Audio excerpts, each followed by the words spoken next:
Hello friends, राजा study centre में आपका स्वागत है।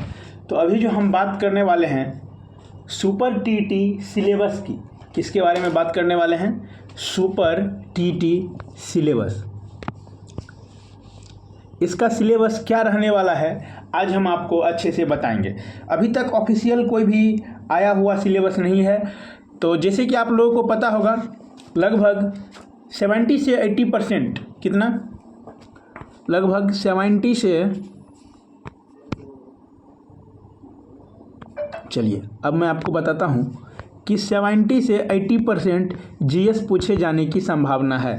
तो जब 70 से 80% जीएस पूछे जाने की संभावना है तो उसके लिए मैंने एक सिलेबस तैयार किया है जो कि केवल हिस्ट्री यानी कि इतिहास विषय के ही है। आपको इतिहास विषय में क्या क्या पढ़ना है आज हम आपको बताएंगे, जो कि आप एनसीईआरटी से भी इन चैप्टरों को पढ़ सकते हैं।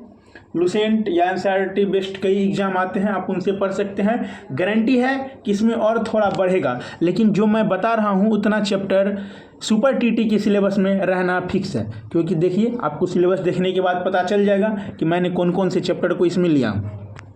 चलिए सबसे पहले बात जानते हैं कि ये जो हम अभी बता रहे हैं तो इतिहास के बारे में बता रहे हैं कि इतिहास से आपको कौन कौन से चैप्टर पढ़ने हैं, यानी कि हिस्ट्री से।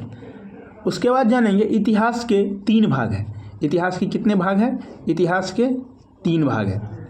अब जानते हैं कि इतिहास के 3 भाग में कौन कौन है। तो इतिहास को जब भी हम पढ़ते हैं उसे 3 भागों में बांट कर पढ़ते हैं, जैसे कि प्राचीन भारत, मध्यकालीन भारत और आधुनिक भारत।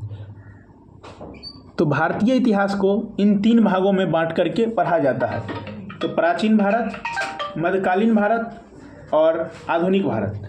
तो अब सबसे पहले जानेंगे कि प्राचीन भारत से किस किस चैप्टर से प्रश्न आपके पूछे जाएंगे। चलिए अब जानते हैं प्राचीन भारत से पूछे जाने वाले प्रश्नों की संख्या, उसको जानेंगे। 1 नंबर में है, सबसे पहले जो आपका चैप्टर आपको पढ़ना है उस चैप्टर का नाम है हड़प्पा सभ्यता की महानगर की विशेषता। तो आपको पता होगा कि हड़प्पा सभ्यता सभी एग्जामों में पूछे जाते हैं।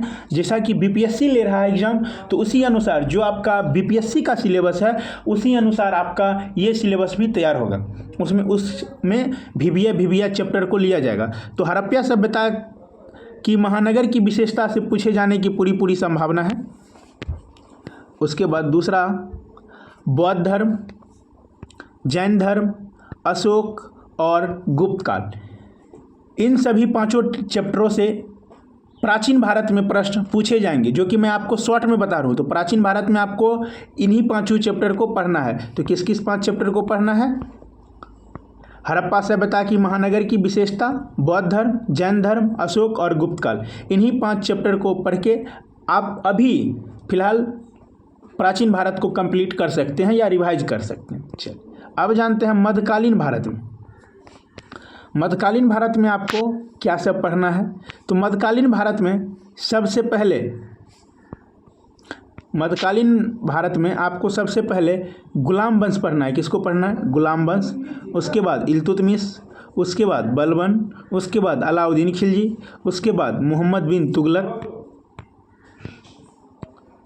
उसके बाद मुगल, अकबर, शेरशाह सूरी।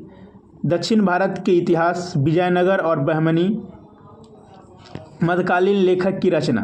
आपको इन्हीं 10 या 11 चैप्टरों को मध्यकालीन भारत में पढ़ना है। दिख रहे हैं, केवल एकदम शॉर्ट में है कि यहाँ से प्रश्न पूछे जाने की पूरी संभावना होती है मध्यकालीन भारत में। तो इसी 10 चैप्टर को आपको मध्यकालीन भारत में पढ़ना है।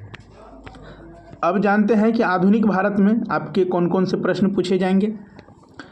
तो आधुनिक भारत में जो आपके प्रश्न पूछे जाएंगे, यूरोपीय कंपनी का आगमन, ब्रिटिश औपनिवेशिक नीतियाँ, जनजातीय और किसान आंदोलन, सामाजिक आर्थिक और सुधार आंदोलन, 1857 का विद्रोह।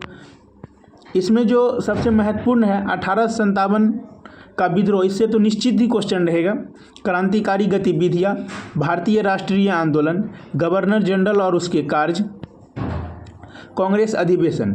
ये जितने भी चैप्टर हैं आपके, ये सभी VVI चैप्टर है। बीपीएससी में इन्हीं चैप्टरों से ज़्यादा प्रश्न पूछे जाते हैं। तो पूरी तरह से अनुमान लगाया जा रहा है कि अगर आपका एग्ज़ाम बीपीएससी ले रहा है तो इन्हीं चैप्टरों से आपके प्रश्न पूछे जाएंगे।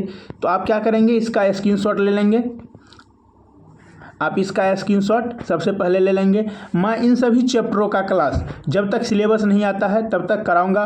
और अभी 8 से 8:30 में आप लोगों को सुपर टीटी का बैच, जो कि बाल विकास और शिक्षा शास्त्र से संबंधित होता है, वो अपलोड किया जा रहा है। तो आप लोग उसको ज़रूर देखेंगे। उससे भी 30% प्रश्न पूछे जाने की संभावना है। तो आप उस क्लास को अवश्य करेंगे, जिससे आपको ज़्यादा से ज़्यादा लाभ मिलेगा। तो आप कमेंट करके ज़रूर बताएंगे कि मेरा सिलेबस आपको कैसा लगा। आपको नेक्स्ट टाइम कल आपको हिस्ट्री का मिल गया, ज्योग्राफी, इकोनॉमिक्स और जिस भी सब्जेक्टों से प्रश्न पूछे जाएंगे, मैं सभी का आपको बारी बारी से बताऊंगा कि आपको किन किन चैप्टरों से पढ़ना है। तो इसी के साथ मिलते हैं फिर नेक्स्ट वीडियो में। जय हिंद।